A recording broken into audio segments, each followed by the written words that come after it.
Bismillahirrahmanirrahim. Alhamdulillahi Rabbil Alamin. Wassalatu wassalamu ala ashrafil anbiya'i wal mursalin. Wa ala alihi wa sahbihi ajma'in. Ashhadu an la ilaha illallah wahdahu la sharika lah. Wa ashhadu anna Muhammadan abduhu wa rasuluhu. Allahumma salli wa sallim ala nabiyyina Muhammad wa ala alihi wa sahbihi wa man tabi'ahum bi ihsanin ila yaumiddin, amma ba'd. Assalamualaikum warahmatullahi wabarakatuh. Muslimin dan muslimat rahimani wa rahimakumullah, tuan-tuan dan puan-puan yang Allah kasihi lagi Allah rahmati sekalian. Alhamdulillah, pada malam ini merupakan malam yang pertama untuk pengisian kita yang baru, modul yang baru, yang mana kita akan sama-sama mendapatkan maklumat ataupun fakta yang sebenar, fakta yang lebih tepat di sebalik kisah-kisah kehidupan para nabi alaihimus salatu wassalam. Jadi tajuk ini insya-Allah kita akan bincangkan, kita akan sama-sama mempelajari tentang maklumat ini pada setiap hari Isnin, minggu yang pertama dan minggu yang ketiga. Maknanya minggu yang ganjil pada setiap hari Isnin setiap bulan. Minggu pertama dan minggu yang ketiga. Jika hari Isnin itu ada minggu kelima, insya-Allah kita akan teruskan kelas kita. Okey, ini minggu pertama dan minggu yang ketiga. Kalau minggu yang kedua dan minggu yang keempat, minggu genap bagi hari Isnin, tuan-tuan dan puan-puan akan bersama dengan Ustaz Abdullah Bukhari. Tajuknya tentang perang gerila dengan syaitan, dengan iblis. Okey, beliau Ustaz Abdullah Bukhari hafizahullah, beliau pada minggu kedua dan minggu keempat. Jadi tuan-tuan kena betul-betul ambil perhatian tentang maklumat ni supaya tidak tertukar. Jadi kalau boleh ikutlah tiap-tiap minggu tu, itu lebih baik. Okey. Untuk pengisian kita setiap minggu, insya-Allah akan dibekalkan nota kepada tuan-tuan dan puan-puan. Nota yang saya bekalkan kepada tuan-tuan dan puan-puan ini, ia dalam bentuk Word. Dia dalam bentuk Word, bukan dalam bentuk PowerPoint. Kalau macam Ustaz Abdullah Bukhari, beliau guna buku yang beliau tulis. Jadi saya ni belum ada lagi waktu untuk terbitkan buku, jadi kita menggunakan nota. Jadi nota tu akan dibekalkan, akan diberi kepada tuan-tuan setiap minggu, insya-Allah. Macam mana nak dapatkan nota itu? Okey, tuan-tuan dan puan-puan telah diberikan maklum bahawa tuan-tuan boleh dapatkan link Google Drive. Telah diletakkan di bahagian chat di ruangan Zoom ini. Begitu juga yang melihat di FB Akademi Tadabbur, maklumat itu boleh ditemui di bahagian komen untuk mendapatkan nota rujukan pengisian setiap minggu pertama dan minggu yang ketiga. Okay, itu adalah makluman awal pendekatan yang kita akan gunakan setiap minggu. Okey. Tajuk ni sebenarnya, daripada tajuk ni pun sebenarnya tajuk dia macam gempak lah. Kan? Tapi sebenarnya mungkin tuan-tuan dah tahu dah fakta tersebut. Okey. Jadi tajuk ni sebenarnya kita nak cerita pasal apa sebenarnya? Okey, yang pasti ia maklumat tentang kisah para nabi. Dia memang maklumat tentang kisah para nabi. Di sebalik cerita para nabi tu ada maklumat-maklumat yang kita nak jernihkan. Yang kita nak dapat lagi maklumat yang lebih tepat. Sebab kisah-kisah para nabi ni kebanyakannya di dalam kitab-kitab tafsir. Bahkan dalam kitab-kitab yang bukan tafsir pun banyak dihidangkan dengan fakta-fakta yang bersumberkan kepada riwayat Israiliyat. Jadi kalau tuan-tuan nak tahu riwayat Israiliyat pasal kisah-kisah dalam Quran ni, saya cadangkan kepada tuan-tuan supaya mengikuti pengisian yang dibimbing oleh Dr.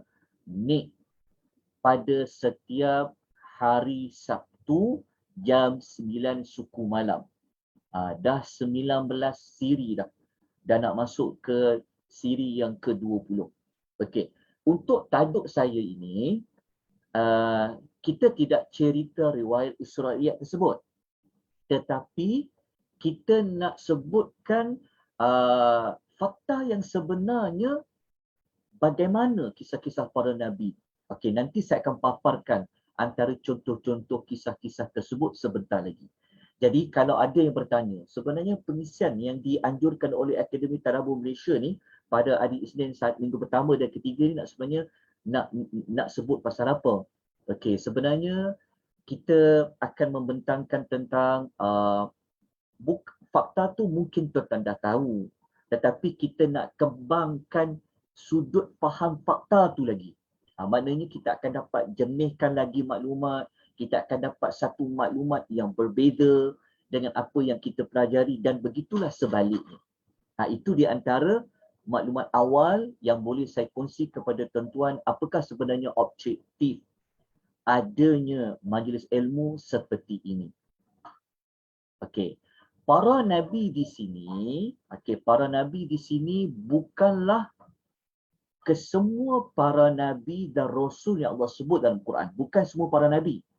Tapi kita akan memberikan tumpuan kepada kalau tengok dekat nota tu, kita akan memberikan tumpuan kepada 14 kisah para nabi. Kalau kita hitung betul-betul sebenarnya bukan 14, sebenarnya ada 16 kisah para nabi, para rasul yang kita nak dapatkan maklumat yang tepat bagaimana, yang sebenar-benarnya cara faham kisah para nabi ni bagaimana. Okey, sebenarnya ada 16.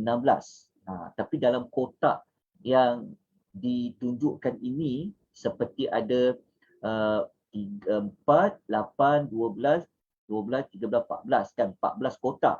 Tapi sebenarnya ada 16. Macam mana kita kata ada 16? Okay, kita akan tengok nanti dekat cerita Nabi Allah Yaqub alaihi salam dengan kisah Nabi Yusuf alaihi wassalatu wassalam ni, dia digabungkan sekali. Bermakna sebenarnya kita boleh pisahkan Nabi Yaqub cerita lain, kisah Nabi Yusuf cerita lain. Tetapi kenapa kita letakkan ia pada tempat yang sama? Kerana kisah Nabi Yaqub tak ada pada tempat lain, melainkan kisah dia dikaitkan dalam kisah Nabi Yusuf alaihi wassalatu wassalam. Begitu juga kisah Nabi Allah Zakaria dan kisah Nabi Allah Yahya alaihi wassalam. Kisah Nabi Zakaria ni dia bukan kisah yang terasing dengan kisah Nabi Yahya. Maknanya kalau kita nak cerita Nabi Yahya, kisah Nabi Yahya ni dia bukan kisah yang asing. Dia kisah yang disekalikan dengan kisah bapaknya Nabi Allah Zakaria alaihi wassalatu wassalam. Sebab itu kita letakkan ia dalam satu kotak. Nabi Zakaria dan Nabi Yahya alaihi wassalatu wassalam. Jadi sasaran kita mohon rahmat dari Allah, kita mohon Allah Ta'ala berikan kita hidayatul taufiq, Allah beri kita inayahnya, Allah berikan kita pertolongan kepada kita untuk kita dapat istiqamah mengikuti pengisian ini sehinggalah sasaran kita sampai hujung tahun 2022.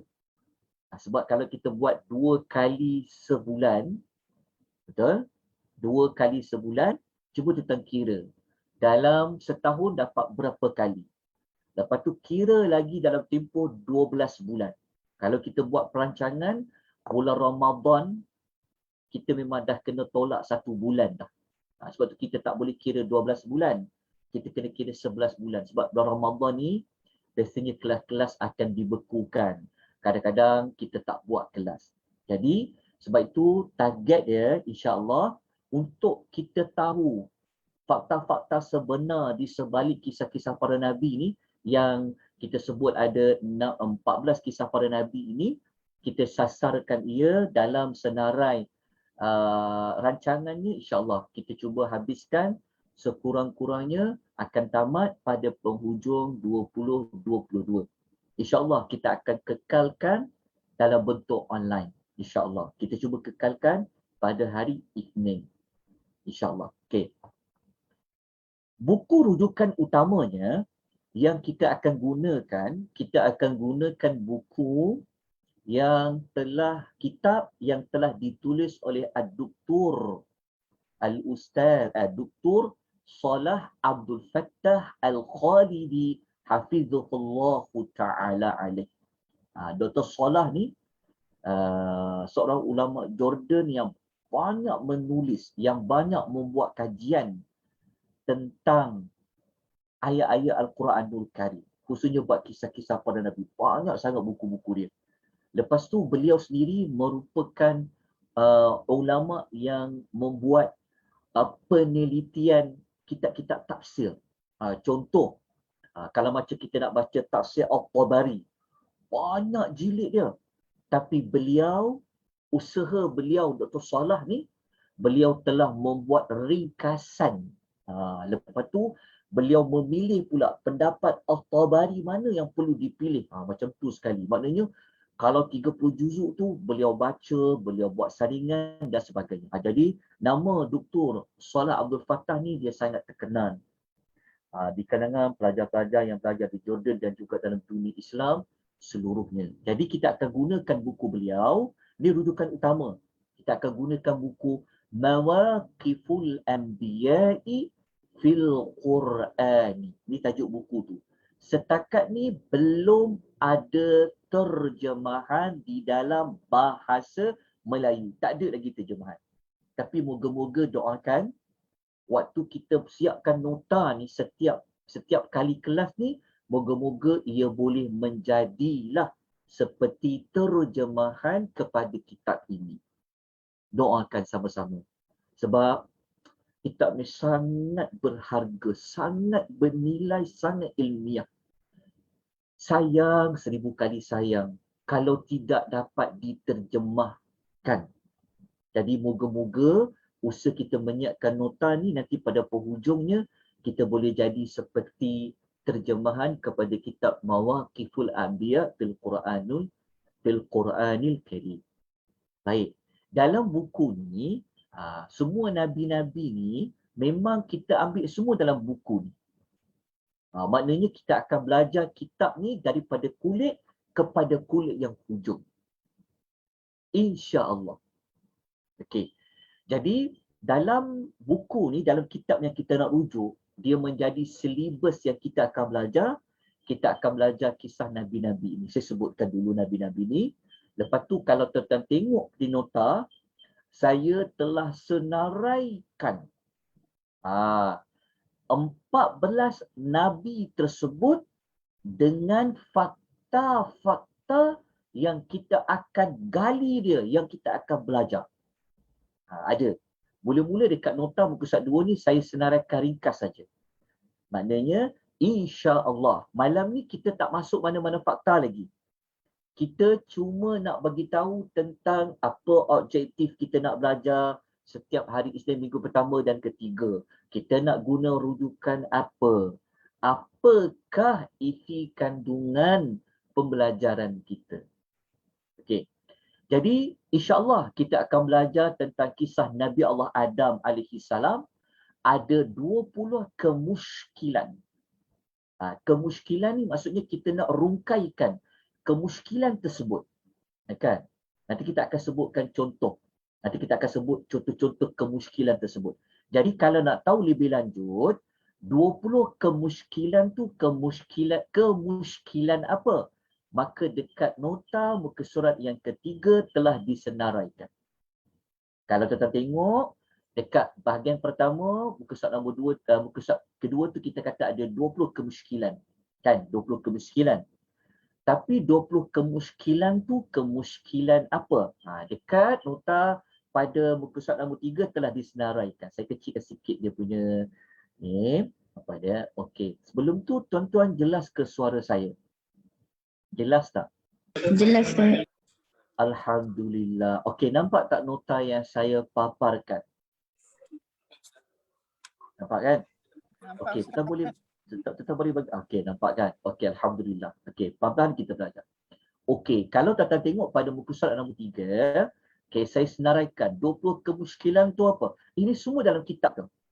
Dalam kitab yang kita rujuk tadi, saya keluarkan balik semula, saya tulis semula tapi dalam bahasa Melayu lah. Okey. Bab pertama, maksudnya kisah yang pertama lah. Dan kita nak belajar kisah Nabi Allah Adam ada 20 kemusykilan. 20 kemusykilan tu kemusykilan apa? Ni ada senarai dia. Nombor 1, kita akan belajar tentang asal usul nama Nabi Adam. Dia nama Arab ke bukan nama Arab? Itu kemusykilan pertama yang kita akan bincangkan, dan kita waktu kita bincang ni kita akan cari satu keputusan. Kita nak pegang kepada pendapat mana? Apa keputusan dia? Mula-mula kita ulas. Siapa yang kata nama Adam ni adalah nama Arab, apa alasan dia? Yang kata nama Adam ni nama bukan Arab, apa alasannya? Dan kita nak tengok keputusannya di mana. Itu contoh kemusykilan pertama. Lepas tu kalau kita pergi kepada kemusykilan yang kedua, yang ke-20 terus, contoh, kita akan belajar tentang hikmah Allah Ta'ala turunkan Nabi Adam ni ke muka bumi. Kan? Sebab ada setengah orang mengatakan seolah-olah Adam ni telah buat satu kesalahan yang besar. Kenapalah dia ni pergi mendekati pokok yang Allah larang tu? Kalau dia tak buat macam tu, tentu manusia di dalam syurga. Itulah pertanyaan, itulah kenyataan, ataupun itulah yang mungkin kita berfikir. Sebab orang dah ingat Adam syurga. Adam syurga. Memang benar. Adam tu memang Allah jadikan dia di dalam syurga. Tapi adakah sebenar-benarnya Adam Allah cipta tu untuk duduk saja dalam syurga? Inilah huraian dia. Kemusykilan yang kita akan bincang pada pengisian kita 2 bulan sekali ini. Apa sebenarnya hikmah Allah Ta'ala turunkan Adam ni ke muka bumi? Kenapa Allah Ta'ala tak nak kekalkan ia di dalam syurga? Allah boleh buatkan, Allah boleh kekalkan Adam dalam syurga, Allah juga boleh turunkan Adam ke muka bumi. Inilah kemusykilan, inilah persoalan yang bermain di minda kita. Jadi dalam pengisian ini kita akan bincang-bincangkan. So, secara tak langsung pengisian ini kita akan guna otak kita untuk berfikir secara kritis. Secara kritis. Sama ada kita akan melihat sudut pandang yang tersurat ataupun sudut pandang yang tersirat. Lepas ni, tuan-tuan dah tahu dah cara nak bertanya soalan kepada mana-mana pembimbing, kepada mana-mana pengajar yang mengisahkan kisah para Nabi. Sebab banyak sangat tempat yang menganjurkan kelas-kelas kisah para Nabi. Cuma isu kita menerima bulat-bulat. Kita menerima 100% maklumat yang disampaikan oleh penyampai tersebut. Kan, yang menyebabkan kadang-kadang apa yang disampaikan itu sebenarnya faktanya sangat jauh daripada apa yang Allah maksudkan. Nanti kita akan bincang-bincangkan. Bukanlah kita kata kita nak bentang ni, kita nak belajar ni, kita betul semua. Tak, bukan macam tu. Tapi kita dalam sisi pembelajaran, nanti kita akan gabungkan. Tuan-tuan dan puan-puan faham selama ni macam mana kisahnya, saya faham macam mana. Jadi kita akan tengok kupasan ulatan yang dibuat oleh Dr. Salah Abdul Fattah Al-Khalidi. Dan nanti di hujungnya kita akan tengok macam mana Dr. Salah Abdul Fattah Al-Khalidi dia memberikan jawapan. Nanti kita akan kata, ya tak ya juga kan? Nanti kita akan belajar. Sabar, kita kena istiqamah. Okey. InsyaAllah kita akan belajar kisah Nabi Allah Nuh alaihi salam. Ada 8 kemusykilan yang kita akan rungkaikan. Lepas tu kisah Nabi Hud ada 5 kemusykilan. Okey, kisah Nabi Saleh ada 4. Cuma saya minta tuan tambah satu lagi. Sebenarnya kisah Nabi Allah Saleh ni bukan ada 4, sebenarnya ada 5. Saya tertinggal. Jadi dekat 4 ni tolong tukar ada 5 persoalan, ada 5 kemusykilan. Okey, begitulah kisah Nabi Allah Ibrahim ada 17 kemusykilan, Nabi Allah Lut alaihi salam ada 6 kemusykilan, dan kisah yang paling banyak kemusykilan persoalan adalah kisah Nabi Musa alaihi wassalatu wassalam ada 36. Lepas tu kita akan tutup penghujungnya kisah Nabi Allah Isa alaihi salam dengan 17 kemusykilan. Ini adalah senarai Nabi yang ada di dalam kitab Mawaqiful Anbiya. Okey, untuk lebih lanjut malam ini, saya akan terus pergi kepada senarai kemusykilan secara terperinci. Okey. Malam ni kita dah 9.40. Kita target 10 suku, kita habis 1 jam. Okey, tak apa. Pelan-pelan kita belajar. Okey. Kalau tuan-tuan tengok pada senarai tajuk yang kita akan belajar, senarai kemusykilan Okey, ada 20 kemusykilan. Mula-mula kita akan jumpa kisah Nabi Adam. Okey, dia begini. Walaupun senarai ni kita senaraikan dulu kisah Nabi Allah Adam, walaupun Dr. Salah dia susun ikut tertib. Sebenarnya Dr. Salah ni dia susun ikut tertib kronologi kisah para nabi ni. Dia mulakan dengan kisah Nabi Allah Adam. Lepas tu dia tutup kisah yang ke-15. Beliau letak kisah Nabi Allah yang ke-14, kisah Nabi Allah Isa alaihi wassalatu wassalam. Sebab kita tahu pun Nabi yang terakhir yang Allah Ta'ala utuskan, yang disebut namanya terang-terang dalam Quran adalah kisah Nabi Allah Isa sebelum Nabi Muhammad sallallahu alaihi wasallam. Maknanya dalam kisah ni kita tak bincangkan kemusykilan kisah Nabi Muhammad sallallahu alaihi wasallam. Okey, tapi kita akan berhenti pada kisah Nabi Isa. Okey, kisah yang ke-14. Okey. Walaupun kisah ini seperti ini susunannya, tuan-tuan dan puan-puan, kalau kita belajar, kita boleh sebenarnya nak mulakan yang mana dulu. Walaupun kitab tu susun macam tu, sebab kita bukanlah kita bukanlah seperti Al-Quranul Karim kan, yang ada adabnya kan, ikut susunan dan sebagainya. Tetapi dalam kitab ni, kalau tuan-tuan kata, okey, minggu ketiga nanti kita terus belajar kisah Nabi Allah Isa, boleh tak? Contoh kan? Contoh, nak belajar kisah Nabi Isa terus. Sebab sekarang ni isu pasal Imam Mahdi lah, isu pasal akhir zaman lah, apa kata? Kita belajar kisah Nabi Isa dulu. Boleh tak Ustaz? Jawapannya boleh. Boleh. Kalau kita nak tumpu dalam kisah Nabi Allah Isa, 17 kemusykilan ni boleh. Boleh. Nak mulakan dengan Adam dulu pun boleh. Nak mulakan dengan Nabi Yunus dulu pun boleh. Dia terserah kepada kita lah yang nak belajar. Tetapi yang pasti, kita mulalah Nabi mana sekalipun, yang pasti kita akan habiskan kitab ini. InsyaAllah. Okey.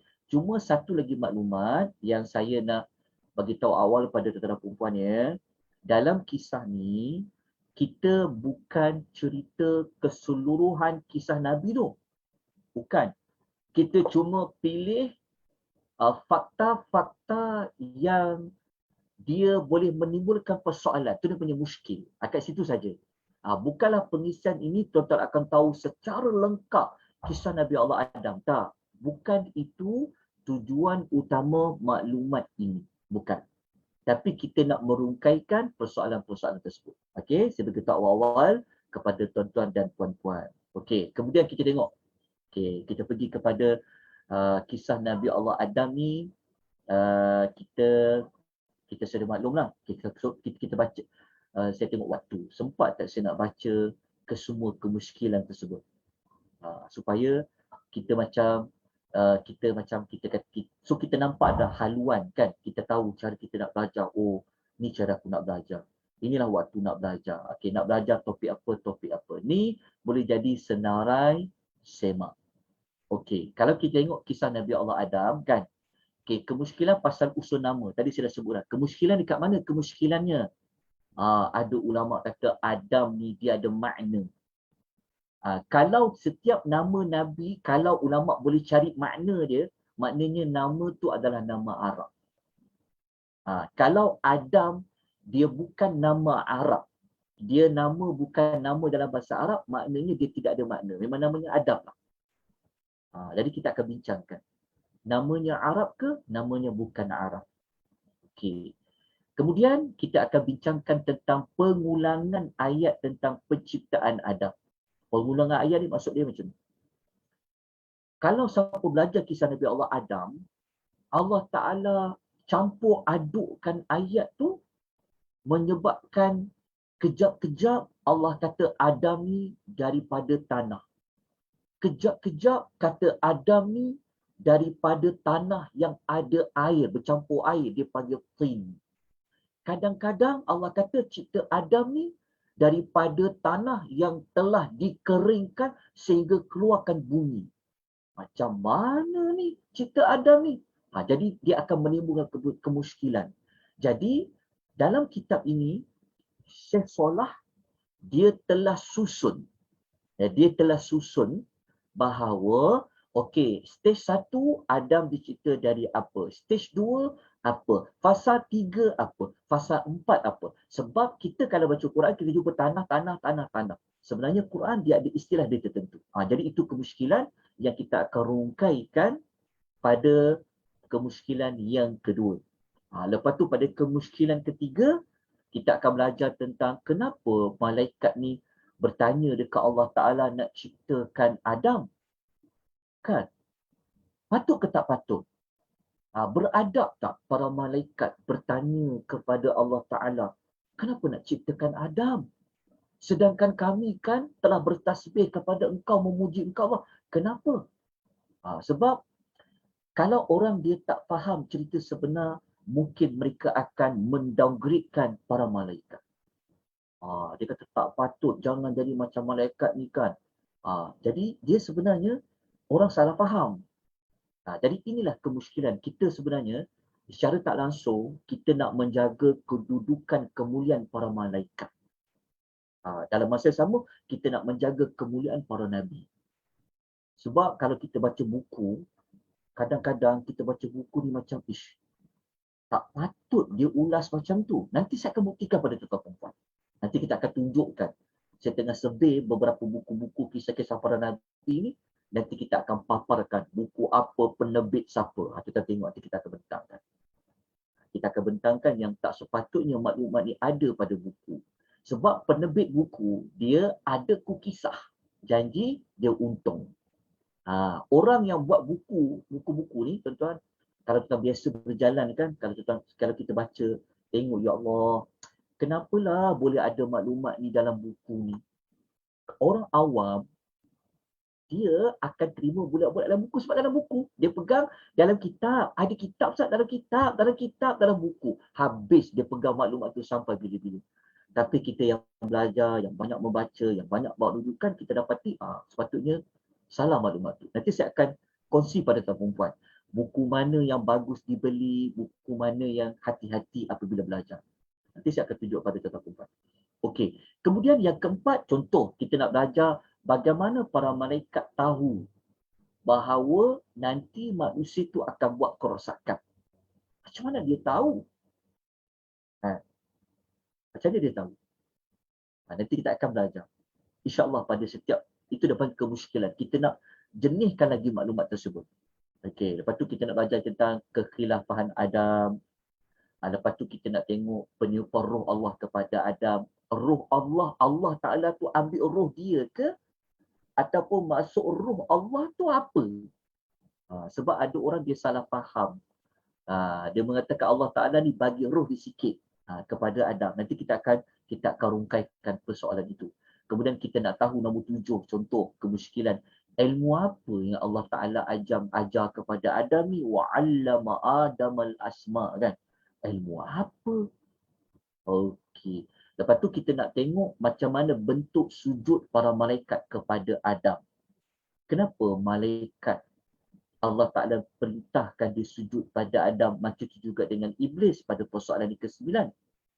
Lepas tu kita nak rungkaikan persoalan perbezaan jin, iblis dan syaitan. Lepas tu kita nak kupas kejadian Hawa daripada Adam ni macam mana. Betul ke ia daripada tulang rusuk Adam? Ataupun dia hanya simbolik? Ataupun dia hanya kiasan saja? Kita akan rungkaikan. Lepas tu perintah Allah larangan mendekati pokok. Sebab apa Allah larang mendekati pokok tu? Dan macam mana cara Iblis berjaya mewaswas Adam. Macam mana? Sebab ada setengah orang telah menyalahkan Adam. Macam saya sebut mula-mula tadi itulah. Kenapalah Adam ni boleh terpedaya dengan syaitan ni? Kan? Sedangkan dekat perkara 12 ni, Allah Ta'ala memang larang Adam dekat pokok tu. Maknanya, takkanlah Adam ni dia tak dengar cakap Tuhan. Betul tak? Sedangkan dia Nabi. Takkanlah Allah pilih Nabi yang biasa-biasa macam kita ni. Sudah tentu tidak. Sebab pemilihan Nabi mesti manusia yang Allah Ta'ala maksumkan dia. Betul tak? Kita belajarkan Nabi-Nabi ni dia maksum daripada melakukan dosa. Tiba-tiba baca kisah-kisah Nabi, banyak Nabi-Nabi ni yang langgar, yang dia marahlah macam-macam. Jadi sebab tu tujuan penulisan kitab ni nak membersihkan nama-nama Nabi ni. Supaya kemuliaan Nabi ni sentiasa dijaga.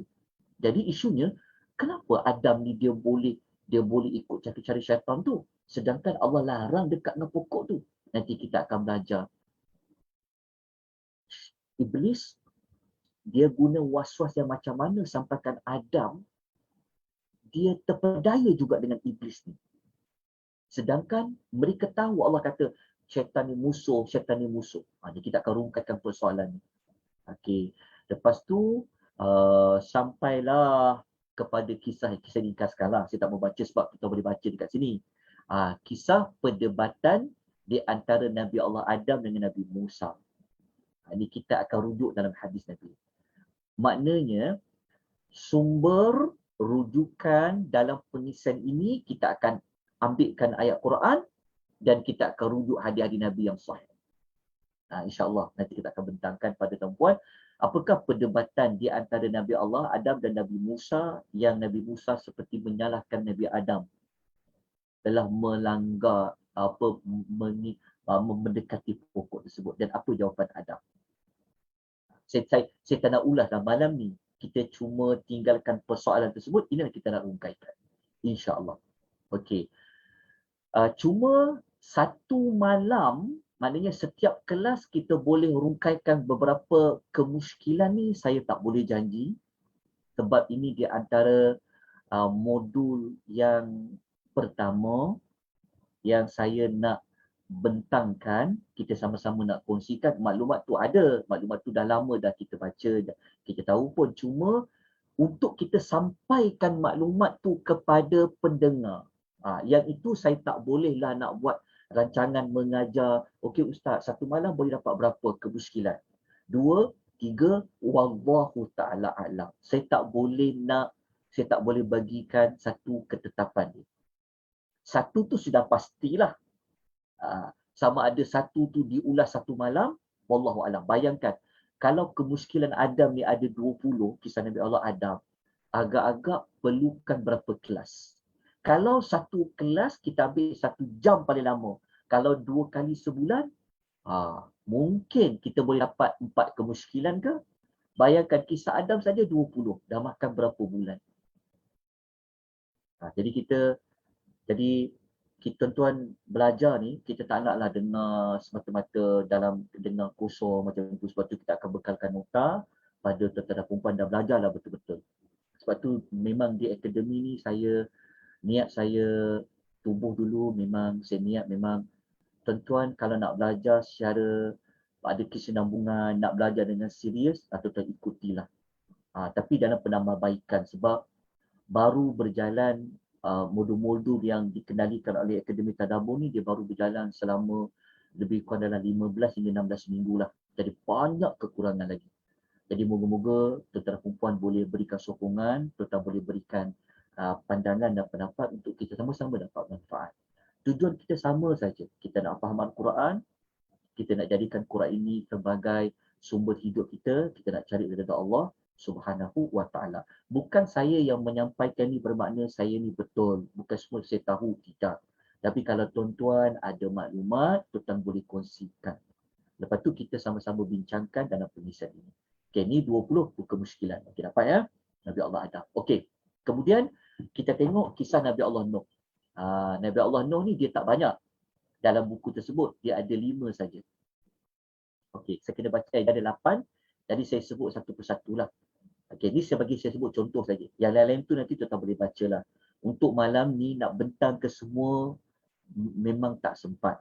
Sebab tu kita bekalkan nota supaya tuan-tuan boleh buat salinan nanti, tuan-tuan rujuk maklumat-maklumat ni. Cuma saya minta maaf sebab saya tak sempat nak masukkan sekali dekat nota ni ayat berapa surah apa. Dia sebenarnya setiap kemuskilan ni dia ada ayat dia. Dia ayat berapa. Tapi saya tak sempat nak masuk sebab ayat dia banyak. Okey, tapi cukup dengan maklumat ni nanti setiap kelas tu akan dapat ayat dia. Okey, kisah Nabi Allah Nuh ni kita nak bincang tentang apa? Okey, kisah Nabi Allah Nuh ni nanti kita nak bincang tentang asal usul nama dia juga. Nuh ni dia ada makna tak? Nuh ada makna tak? Kalau ulama yang katakan Nuh tu ada makna, maknanya ia adalah bahasa Arab lah. Nuh. Jadi kita akan bincangkan. Kemudian sejarah kaum dia mensyirikkan Allah. Dalam nota tu kena betulkan dekat H tu. Saya tulis J kan, ni saya telah betulkan. Kita nak belajar sejarah manusia mensyirikkan Allah. Kalau tuan-tuan baca sejarah dalam Quran ataupun baca dalam hadis Nabi ataupun baca dalam kisah-kisah sejarah pada Nabi, umat pertama yang buat syirik kat muka bumi Allah Ta'ala ni adalah umat Nabi Nuh. Masa umat Nabi Adam tak ada. Dalam sejarah hidup Nabi Allah Adam tidak ada yang buat kesyirikan. Maknanya penyembahan patung-patung dan berhala tu dia bermula kisah Nabi Allah Nuh. Sebab itu para ulama bahkan dalam hadis sebut Nabi Nuh ni lah sebenarnya adalah Rasul yang pertama yang Allah Ta'ala utuskan di muka bumi. Bukan Adam. Adam, ia merupakan pangkat Nabi saja. Dia bukan Rasul. Yang kata dia Nabi bukan Rasul disebut oleh Syekh Salah Abdul Fattah Al-Khalidi dalam buku dia. Sebab apa? Sebab kalau Rasul hantar untuk menyampaikan dakwah kepada umatnya. Sedangkan kalau kita baca kisah Nabi Allah Adam, dia tak ada umat. Dia cuma paparkan kisah 2 anak dia. Lepas tu dalam sejarah kisah Nabi Allah Adam, tidak ada sejarah kesyirikan tu berlaku. Tetapi ia berlaku pada kisah Nabi Allah Nuh. Ini perbincangan lah. Jadi kita tak perlulah besarkan tentang istilah Nabi dan Rasul tu. Tapi yang paling penting pada umat bilakah pertama yang buat syirik? Nanti kita akan belajar di maklumat di sini. Okay. Walaupun setengah buku dan kitab kadang-kadang tuan baca kan disusun. Lepas Nabi Allah Adam, Nabi Allah Idris, lepas tu Nabi Nuh. Kan? Sebenar-benarnya, nanti kita akan sebut macam mana Syekh Salah dia tak kata lepas Adam tu adalah Idris. Adam, Idris, Nuh, Saleh. Duk nyanyi lagu tu kan. Lepas tu ada buku mengatakan lepas Nabi Allah Adam adalah Nabi Allah Syed. Ada juga dia kata macam tu. Tapi maklumat itu tidak ada yang menyokong. Tidak ada ayat Quran yang kata lepas Adam adalah Idris ke. Tidak ada hadis yang kata macam tu. Dan tidak ada dalil yang mengatakan ada Nabi lain namanya Syed. Wallahu ta'ala. Tak ada. Tapi Quran, kalau dia sebut susunan dia, lepas tu dia sebut Nuh. Nanti kita akan bongkarkan. Kita akan rungkaikan maklumat ni. Okay. Kemudian, waktu kita belajar yang nombor 3 ni, kemusykilan ketiga, Nabi Allah Nuh, Nabi Nuh dia duduk dengan kaumnya hampir 1000 tahun. Okay. Macam mana dia boleh duduk sampai 1000 tahun? Hampir dekat 1000 tahun. 950 tahun. Nanti kita bincangkan. Kemudian, kita tahu Nabi Allah Nuh, isteri dia telah buat khianat dekat dia. Quran kata memang dia buat khianat. Macam dalam surah Tahrim kan. Ayat nombor 10. Tapi khianat sudut apa? Adakah isteri Nabi Allah Nuh ni telah curang kepada dia dengan ada lelaki lain, itu dipanggil khianat? Ataupun khianat dari sudut apa? Nanti kita akan bincangkan. Kemudian kita tengok doa Nabi Allah Nuh. Doa Nabi Allah Nuh ni, okey, kalau kita baca, Nabi Nuh ni, bila start dia doa kepada Allah supaya kaum dia itu Allah Ta'ala bagilah ajar sikit kat kaum dia tu. Bila dia doa tu. Sebab kita belajar karakter Nuh, karakter Nabi Allah Nuh ni, dia adalah Rasul yang sangat lama berdakwah. Kan? Tapi kenapa dia minta azab? Dia tak sabar ke? Dia kecewa ke? Dia ni macam mana? Sampai dia minta azab tu. Tapi kita akan tahu maklumat dia. Bila dia mula berdoa kepada Allah, nak minta Allah Ta'ala turunkan azab kepada kaum dia. Bila? Adakah 100 tahun yang pertama? Ataupun bagaimana? Ni. Kita akan dapat belajar kat situ. Bila? Nanti kita akan dapat jawapan dia. Sebab setelah kita tahu maklumat yang ketiga ni. Okay. Lepas tu kita akan belajar kenapa Nabi Nuh ni dia panggil anaknya naik ke dalam kapal. Sedangkan sebelum kisah taufan tu datang, Allah dah pesan dekat Nuh dah.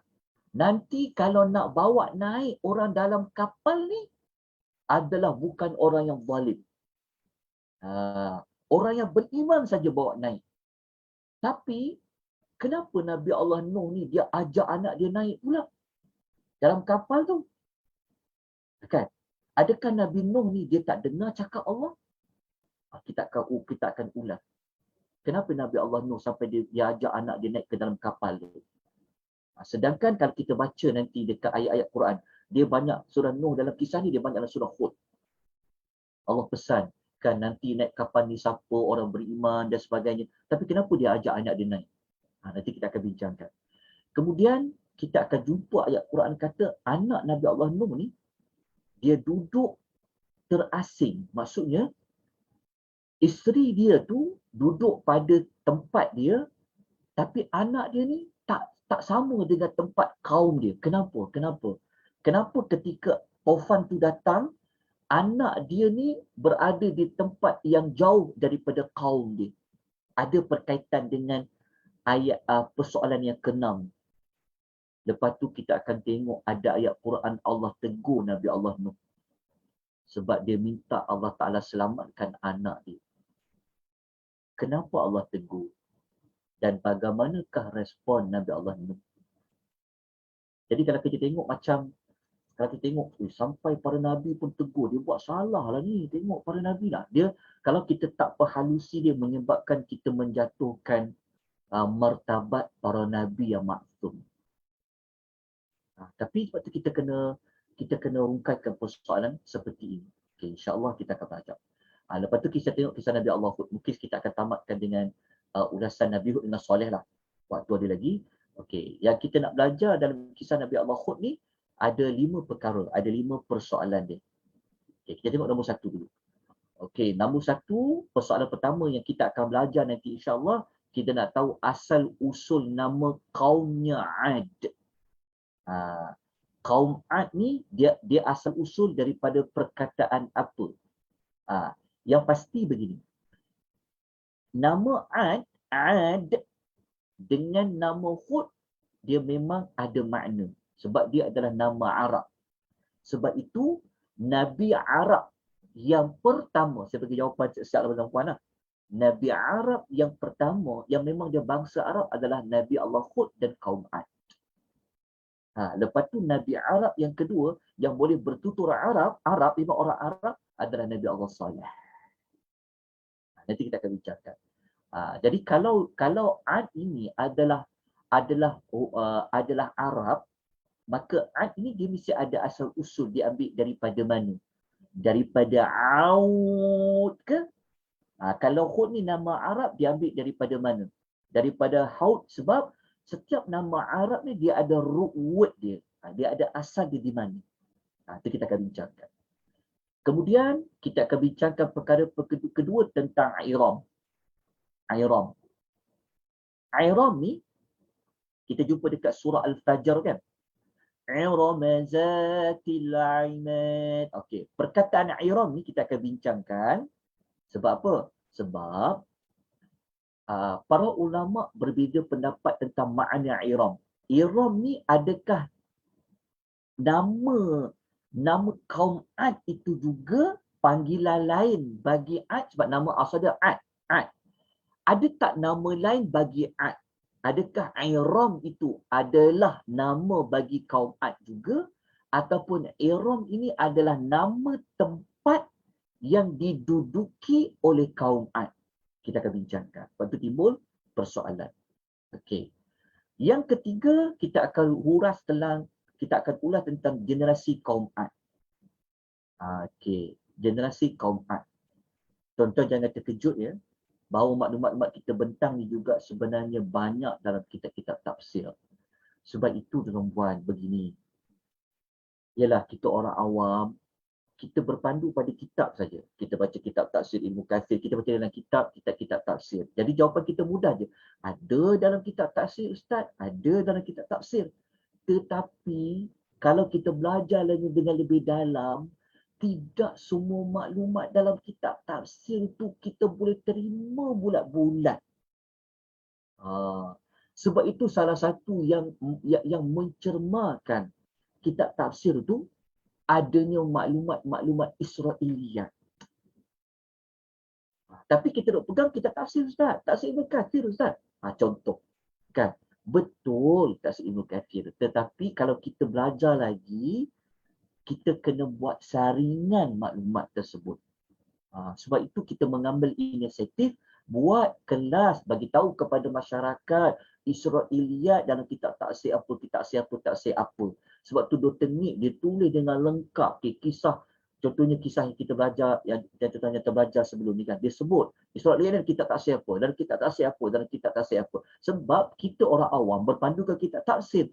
Cuma kita tak tahu maklumat ni benar tak, maklumat ni tak benar tak. Sebab kita tahu dalam kitab. Ujar orang awam dalam kitab. Tapi sebenarnya tak semua dalam kitab tu boleh diterima 100%. Okey. Jadi kalau kita bincang generasi kaum Ad ni, kenapa kena bincang generasi kaum Ad ni? Sebab ada ulama tafsir kata kaum Ad ni dia ada 2 batch. 2 batch tu maksudnya ada 2 generasi. Yang kata macam tu Ibnu Katsir.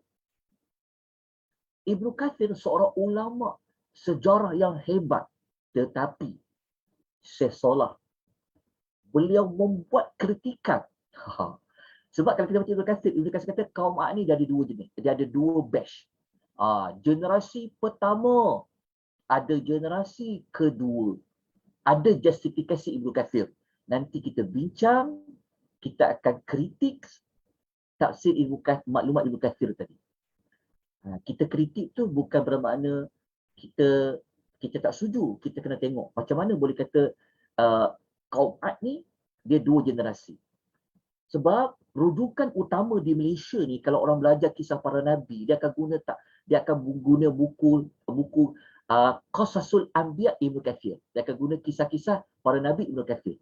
Nanti saya akan tunjukkan pada tuan-tuan, kitab Ibnu Katsir manakah yang ada banyak maklumat-maklumat yang menakutkan. Yang terjemahan tu. Nanti saya akan paparkan pada tuan-tuan. Jadi kita akan bacalah. Jadi kalau ikut Ibnu Katsir, dia kata kaum Ad ni dia ada 2 batch. Okey, pertama kaum Ad yang mula-mula Allah dah hapuskan. Lepas tu masuk pula kaum Ad yang kedua. Ada beza 10 tahun antara kaum Ad pertama dengan kaum Ad yang kedua. Tetapi saya salah sebut apa? Dia kata tak, dia kata sebenarnya dalam Quran ni kaum Ad itu dia ada satu generasi je. Generasi itulah yang Allah Ta'ala telah azab mereka habis. Tak ada generasi yang kedua. Maknanya kaum Ad tu dia habis ketika azab tu turun. Dia bukan 2. Jadi kita akan ulas pendapat generasi kaum Ad nanti. Okey. Lepas tu kebinasaan kaum Ad ni ada 2 kali. 2 kali macam mana?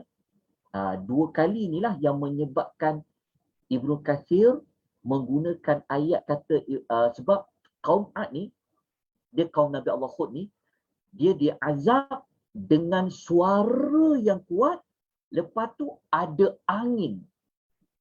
Jadi seolah-olah macam yang dapat azab bentuk suara tu, lepas tu mati, kaum Ad yang pertama contohnya.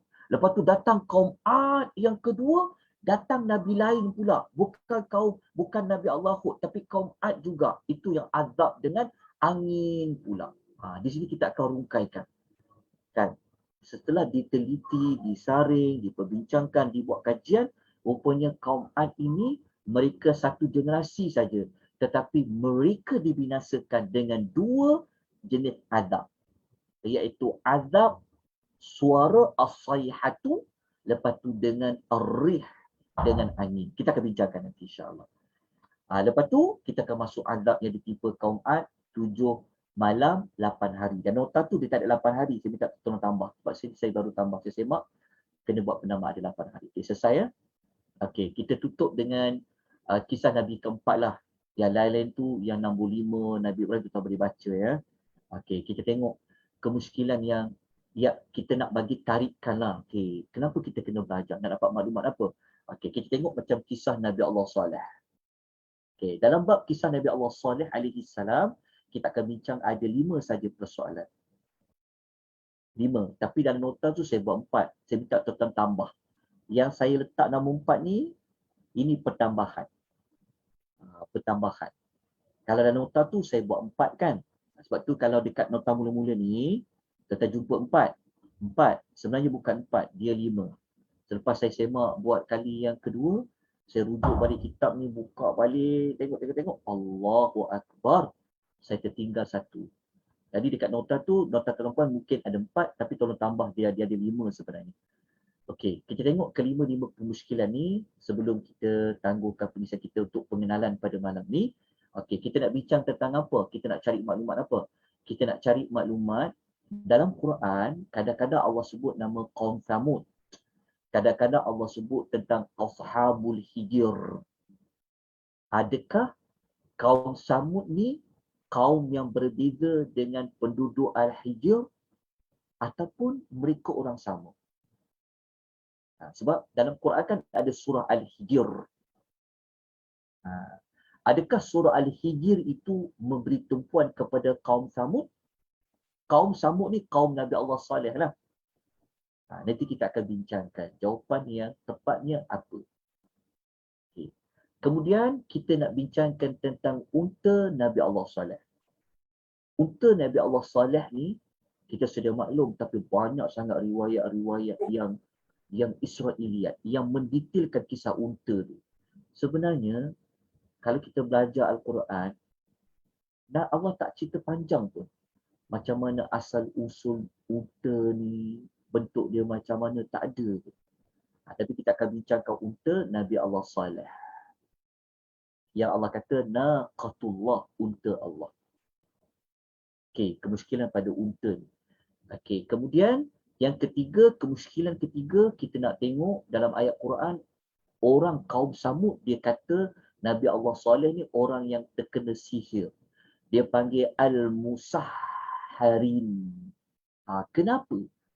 Kenapa kaum Samud ni dia tuduh Nabi Allah Saleh ni orang yang terkena sihir, al-musahharin. InsyaAllah kita akan bincangkan. Lepas tu kita nak bincangkan tentang kebinasaan kaum Samud ni. Sebenar-benarnya Allah Ta'ala gunakan dengan 3 cara. Ada 3 peringkat, lepas tu musnahnya kaum Samud ni. InsyaAllah kita akan bincangkan dan kita akan susun ayat tu. Yang mana dulu, yang mana kemudian, ataupun dia datang bersamaan ataupun bagaimana. Dan last sekali dekat kisah Nabi Allah Saleh, insya-Allah kita akan bincang tentang macam mana cara melalui tempat kaum Samud yang diazab. Ini kita akan rujuk dalam hadis Nabi sallallahu alaihi wasallam, kemusykilan, maksudnya kenapa Nabi kalau lalu dekat tempat kaum yang diazab, Nabi suruh sahabat baca cepat bergerak. Kenapa? Kemusykilan tu kenapa? Sedangkan penduduk kaum Samud dah tak ada dah. Cuma tinggal saki-baki tempat mereka saja. Tapi kenapa Nabi menyuruh para sahabat supaya bersegera lalu di tempat-tempat ini? Ini di antara 5 perkara yang ada pada kisah Nabi Allah Saleh alaihi wassalatu wassalam. Kalau kita belajar kisah Nabi Ibrahim ini lagi panjang. Nabi Ibrahim ada berapa? Ada 13. Dan kita nak belajar ini di antara soalan yang paling popular. Di antara popular juga. Yang orang duk kata Azar tu ustaz, dia bukan bapa Nabi sebenar, bukan bapa Nabi Allah Ibrahim alaihi salatu wassalam. Tapi seolah dia ada sudut pandang lain. Kita akan tengok. Siapa yang kata Azar bukan bapa Nabi, bukan bapa Nabi Allah Ibrahim, apa justifikasi dia, dan siapa yang kata Azar tu memang benar-benar ayah Nabi Allah Ibrahim yang sebenar ayah kandung dia, kenapa? Okey. Satu isu lain yang saya tak baca semua sebab waktu kita dah nak habis. Kita tengok pada persoalan ni. Persoalan ni. Mana persoalan yang menarik? Dekat sini. Dekat sini yang bintang ni. Yang bintang ni nombor berapa dekat bintang ni? Dekat sini yang dekat ni nombor 3 kan? Nombor 3 kan ada ayat Quran macam dalam surah Al-An'am kan, ada yang Nabi Ibrahim kata dia nampak bintang, dia kata bintang ni adalah Tuhanku, betul kan? Dia nampak bulan, dia nampak matahari tu. Isunya kita bincang, kenapa Nabi Allah Ibrahim ni ketika dia nampak bintang ra'a kaukaba, dia kata bintang tu Tuhan dia. Kenapa jadi kemusykilan? Sebab apa? Sebab begini. Kalau kita baca dalam banyak kitab tafsir, mengatakan Nabi Allah Ibrahim, dia tengok bintang tu sebelum jadi Nabi ke selepas jadi Nabi? Kita, siapa boleh kongsikan tengok bintang tu? Saya baca sebelum, Ustaz. Kalau kita kata Nabi Allah Ibrahim tengok bintang tu sebelum dia jadi Nabi, maknanya Nabi Allah Ibrahim juga mengaku ada Tuhan lain selain daripada Allah. Betul. Sebab dia tengok dekat langit bintang semua, dia macam dia pelik siapa yang buat benda tu. Jadi dia akan usaha, waktu tu lah dia usaha nak cari siapa Tuhan sebenar. Isunya adalah para nabi ni sebenarnya sebelum dia jadi nabi, Allah dah pelihara mereka tentang mengaku ada Tuhan lain. Kita faham tak maksudnya? Macam Nabi Muhammad kan, sebelum dia jadi Nabi, pernah tak Nabi Muhammad ni dia menyembah patung-patung? Dia tak pernah. Betul. Sebenarnya, ulasan Dr. Salah ni, sebenarnya Nabi Allah Ibrahim, dia tengok bintang-bintang tu setelah dia jadi Nabi. Tapi kenapa dia sebut macam tu? Itu persoalan yang kita akan rungkaikan. Kalau dia sebelum jadi Nabi tu sebab ulama nak mengatakan bahawa oh Nabi already sebelum jadi Nabi, patutlah dia cakap macam tu kan. Tapi adakah pemilihan Nabi-Nabi ni, uh, adakah Nabi-Nabi sebelum ni, walaupun dia belum jadi Nabi, dia tak tahu kekuasaan Allah Ta'ala? Tapi kenapa sampai Ibrahim kata, dia tengok bintang, dia boleh kata ini adalah Tuhanku? Maksudnya kalau sebelum dia jadi Nabi pun, takkan dia tidak Allah campakkan kepada dia keimanan, ilmu, hikmah yang dia mengaku Tuhan tu adalah Allah. Betul tak persoalan dia? Nanti kita akan rungkaikan. Tapi saya seolah kata, dia tengok bintang ni selepas dia jadi Nabi. Tapi kenapa dia sebut macam tu? Kita dah sebut, ya ke? Nanti kita panggil kemuskilan. Kita akan bincangkan. Kita akan jadi seorang yang sangat kritis melihat sudut pandang dia. Kita akan bentangkan insya-Allah. Lepas tu kan, kita nak minta pada kisah macam ni. Ni kisah patung kan. Nabi Ibrahim ni kan. Nombor 8 lah, nombor 8. Tengok contoh dia. Nombor 8. Tidak, bukan. Nombor 7. Nombor 7, kita tahu Nabi Ibrahim menghancurkan patung-patung dengan tangan kanan kan. Okey. Persoalan akan timbul macam ni. Kalau kita belajar dakwah Nabi Allah Ibrahim. Nabi Ibrahim kan dia banyak dialog kan. Banyak dialog, banyak berdebat, dialog berhujah. Tetapi kenapa dia hancurkan patung tu? Dia tak sabar ke? Maknanya kemuskilan nombor 7 tu, dia dah macam berlawanan pendekatan. Sedangkan pendekatan Nabi Ibrahim ni, dia memang dialog. Sebab tu dia ada dengan raja tu. Kan dia dialog bagi hujah, dialog dengan hujah. Tiba-tiba, kenapa dia geram sangat dan pecahkan patung-patung tu? Jadi pendekatan dia dah mula berbeza. Sedangkan kita tahu para Nabi ni, dia guna uslub pendekatan yang bagaimana. Tu kita nak rungkaikan. Kenapa? Kenapa dia buat macam tu? Hancurkan pula harta benda orang. Betul tak? Kenapa dia tak boleh hujah je? Kenapa tak boleh hujah dengan hujah patung-patung tu tak boleh cakap, patung-patung tu tak boleh buat apa-apa. Tapi kenapa sampai dia perlu pecahkan harta-harta orang dengan sedangkan kita kan belajar kan, sebab tu kita belajar kita tak boleh nak hancurkan kuil orang, betul tak? Kan? Boleh tak kita gunakan kaedah Nabi Allah Ibrahim ni, kita pergi hancurkan patung-patung yang dewa yang besar dekat Batu Kif. Kita pecahkan malam-malam diam-diam, kita letak kapak kat situ. Lepas tu kau tanya, siapa pecahkan patung ni? Betul tak? Kalau kita nak tiru Nabi Allah Ibrahim lah. Tapi kenapa Nabi Ibrahim buat macam tu? Ini kemuskilan yang kita akan bincangkan insya-Allah dalam pengisah ini. Jadi yang lain-lain tu kita boleh bacalah. Okay, ini adalah pengenalan untuk slot kita yang kita akan bertemu semula pada minggu yang ketiga. Pada 2 minggu lagi. Minggu ketiga ni dijadualkan pada 20 hari bulan. 9, 13 Safar. Cuma tuan-tuan nak belajar kisah Nabi apa dulu? Tuan-tuan ada cadangan tak? Nak belajar kisah Nabi apa dulu? Nabi Adam, Nabi Isa, Nabi apa? Adam. Baca kisah Nabi Adam. Boleh.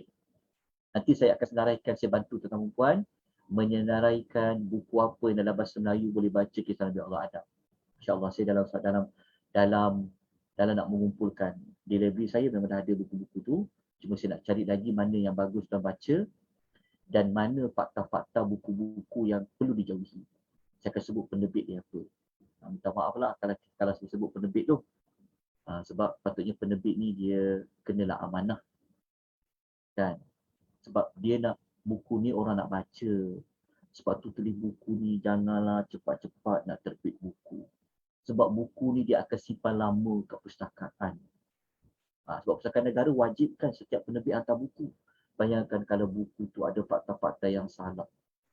Ya Allah, sayangnya. Jadi kita sama-sama manfaatkannya. Bukan nak cari salah siapa-siapa.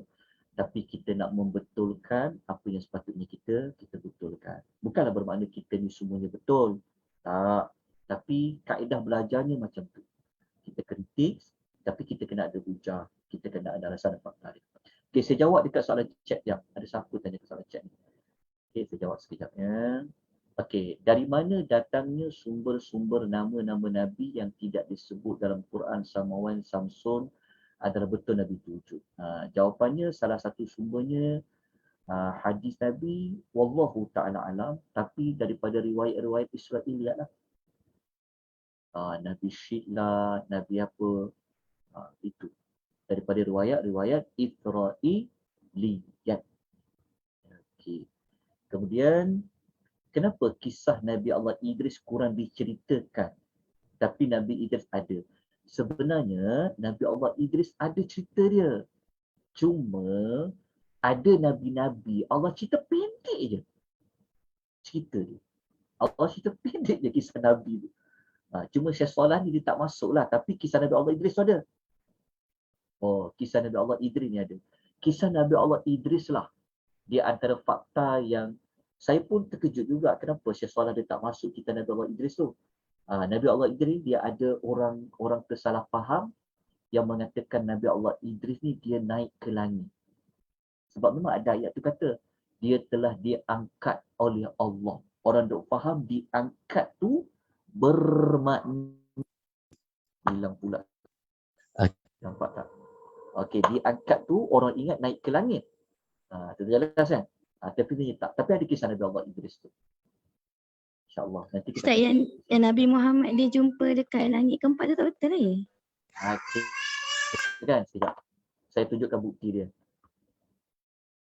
Nampak tak? Sekejap. Saya tunjukkan bukti. Sekejap Nabi Idris kan? Saya ada nota dia. Sekejap.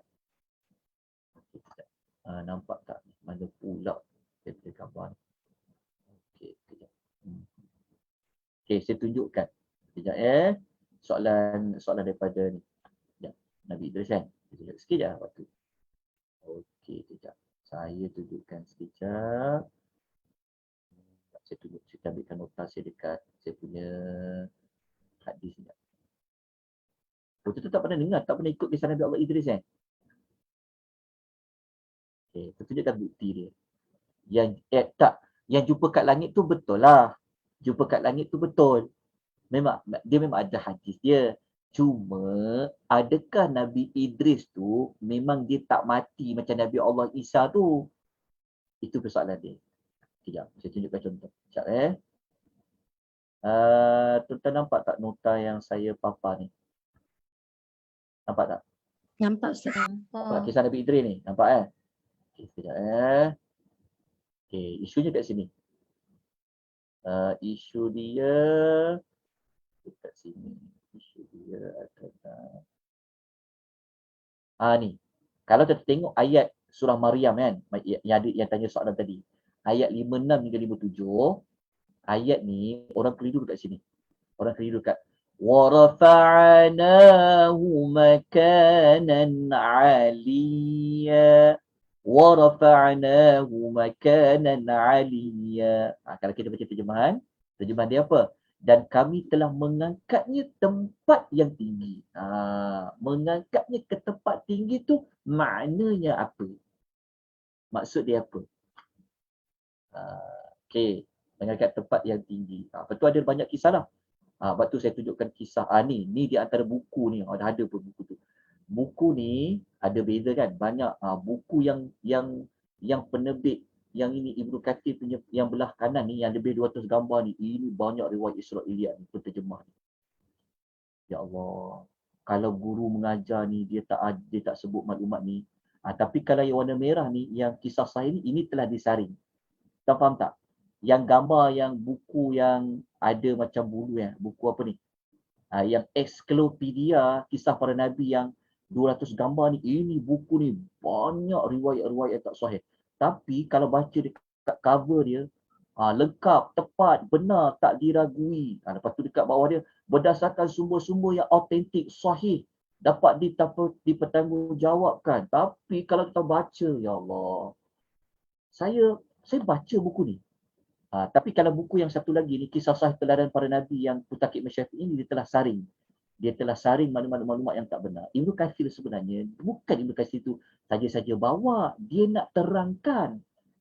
Tapi kalau orang sekadar baca, dia akan terima riwayat tu. Memang dia tak faham. Okay, kejap kat sini sekejap. Ni, dia angkat tempat tinggi tu sebenarnya maknanya apa? Kalau ikut Ibnu Katsir, pendapat Ibnu Katsir kan, Jadi dua lah, tempat tinggi tu bermakna diangkat dari sudut lokasi ataupun dari sudut darjat seseorang. Okey, jadi hmm, hmm.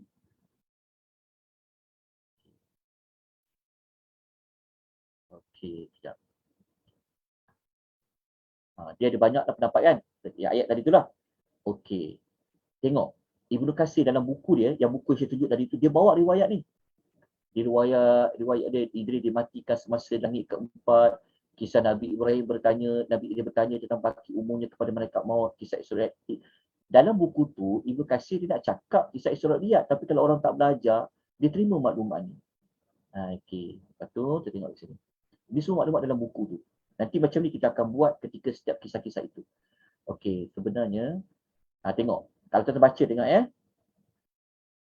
Okey, kita tengok kat sini. Sekejap. Kalau kita baca dekat buku Ibnu Katsir tu, tengok, dapat ni. Ibnu Abbas radhiyallahu anhuma dan Ad-Dhahhak mengatakan Nabi Idris diangkat ke langit keempat dan dimatikan di sana.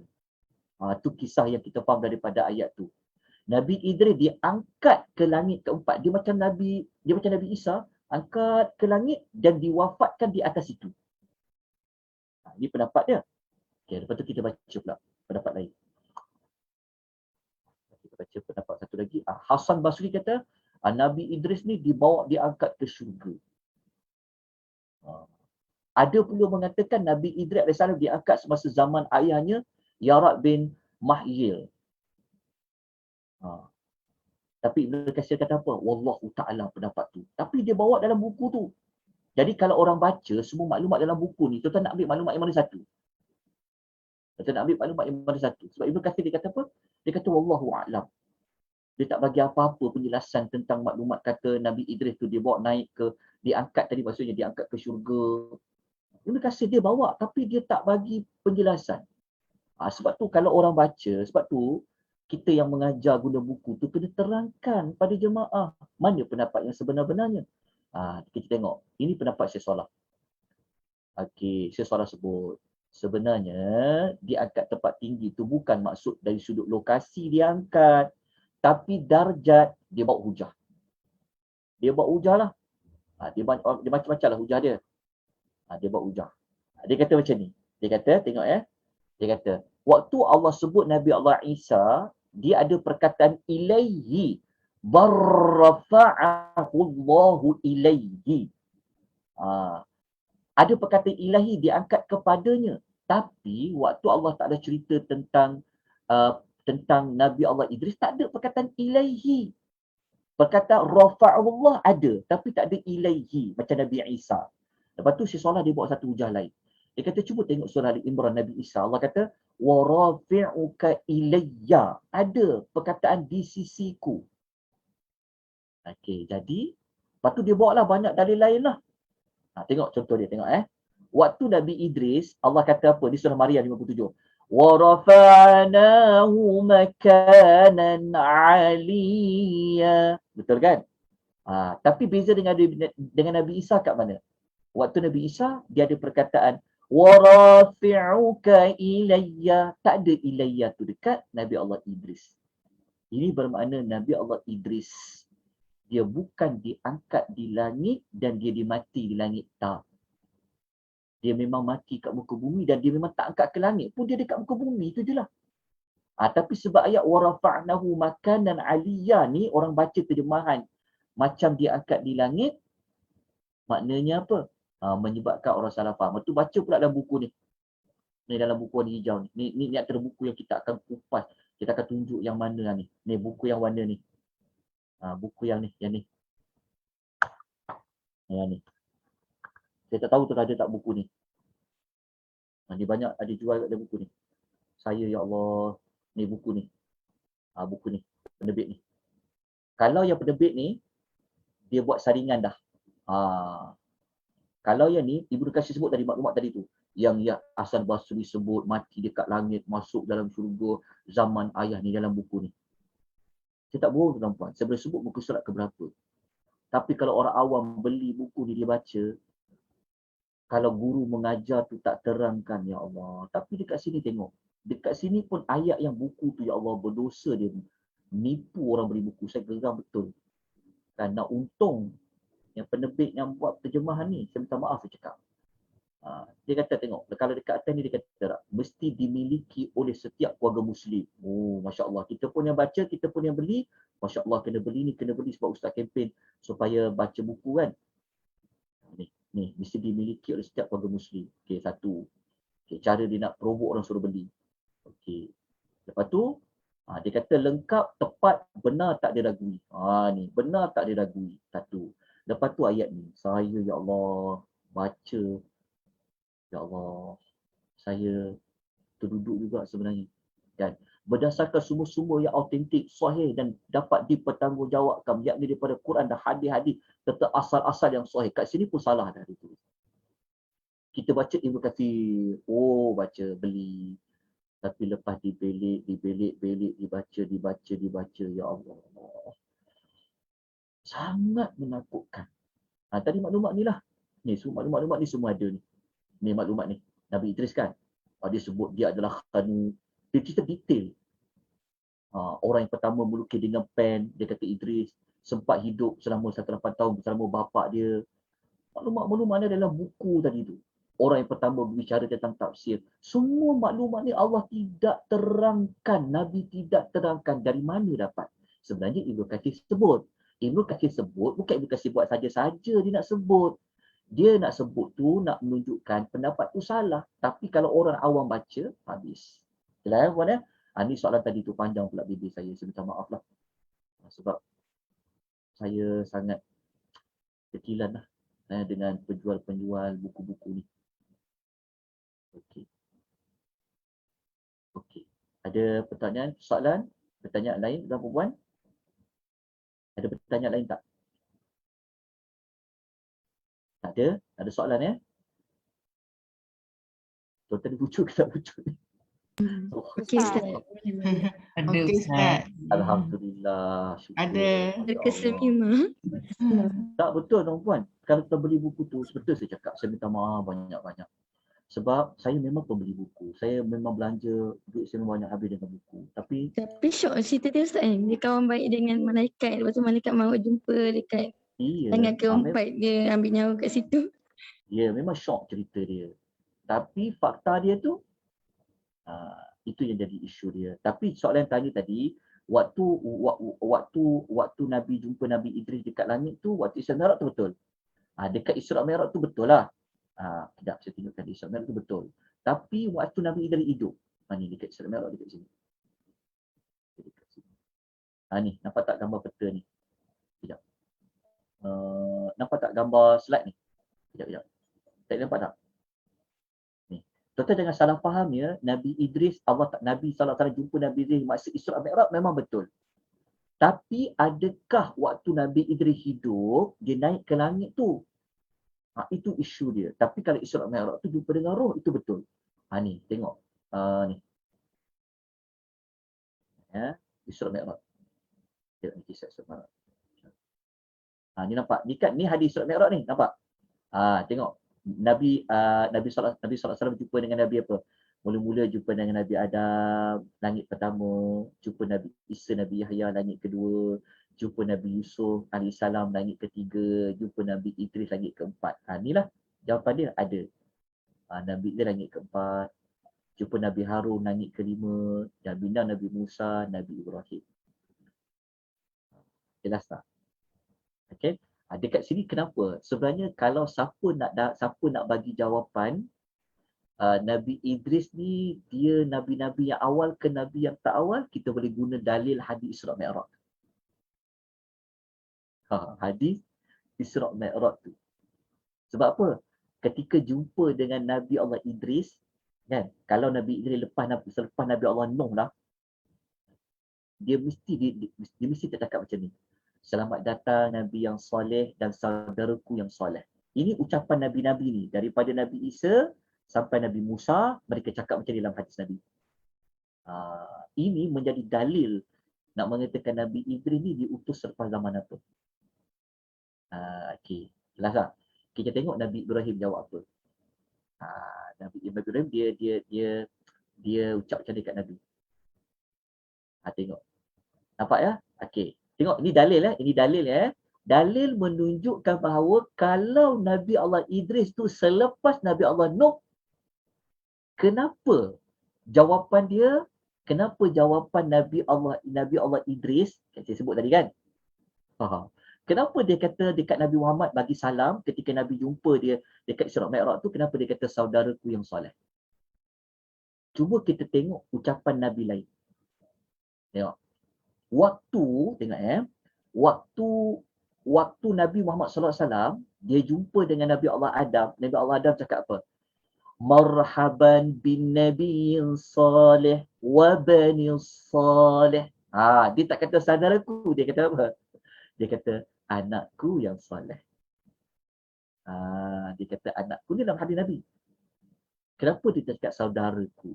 Maknanya jauh zaman Nabi Adam dan zaman Nabi Muhammad. Lepas tu dia kata Nabi soleh.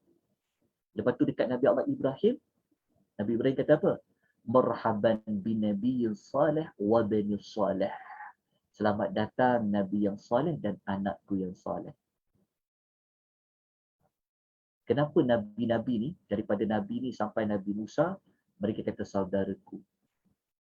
Inilah dalil yang menunjukkan bahawasanya Nabi Allah Idris itu, dia bukan datang selepas zaman Nabi Allah Adam. Walaupun lagu, kita duduk nyanyi lagu Nabi-Nabi ni. Adam, Idris, Nuh, Saleh, Ibrahim. Tu kan. Lagu-lagu tu bukan jadi fakta. Bukan jadi sumber rujukan. Dia hanya lagu-lagu saja. Wallahu ta'ala a'lam. Okay. Jelas ya? Itu insyaAllah. Itu soalan yang ditanya oleh ditanya tentang Nabi Idris tu. Jadi saya jawab lah. Panjang soalan, minta maaf ya jawapan dia. Okey, ada pertanyaan lain sebelum kita berhenti? Sampai dicadangkan supaya tubuhkan satu tim jantan kuasa menghentikan fitnah. Masya Allah. Dia sebenarnya perempuan ni sebagai perempuan ni. Realiti kat Malaysia ni tak ada jawatan kuasa yang menyemak buku-buku diterbitkan. Kecuali adalah bukan buku ajaran sesat tu ada. Kementerian Dalam Negeri ada. Tapi kisah-kisah Nabi, hadis-hadis palsu, tak ada satu enactment undang-undang yang kata siapa terbitkan hadis palsu dalam buku dia, tangkap sekian-sekian. Tak ada. Sayang kan? Sebab tu jenayah yang paling berat, jenayah kepada ilmu. Tapi sayanglah, Malaysia yang menuju kepada zaman maju. Patutnya ilmu-ilmu inilah yang perlu dijaga. Okey, moga-moga kita semua belajar, kita dapat maklumat yang kita sampaikan. Okey, minta maaf banyak-banyak atas panjang saya berceloteh pada malam ni. Kekurangan, kelemahan saya mohon ampun dan maaf. InsyaAllah kita jumpa nanti pada minggu yang ketiga untuk nanti insyaAllah saya akan berikan nota. Jadi kita bersetuju, kita belajar kisah Nabi Allah Adam dulu ya. Kita akan belajar bermula dengan kisah Nabi Allah Adam. InsyaAllah nota tu nanti saya akan hebahkan kepada tuan-tuan dan puan-puan. Dapat tak link Google Drive ke situ? Dapat ya? Dapat. Okey. Apa-apa pun kita syukur pada Allah Azza wa Jalla. Mohon Allah bagi rahmat kepada kita. Allah berikan kita keberkatan daripada permulaan hingga penghujungnya. InsyaAllah kita jumpa lagi. Aku lupa lihada wa astagfirullahaladzim. Wabillahi taufiq wal hidayah. Wassalamualaikum warahmatullahi wabarakatuh. Waalaikumsalam. Terima kasih Ustaz. Terima kasih Ustaz.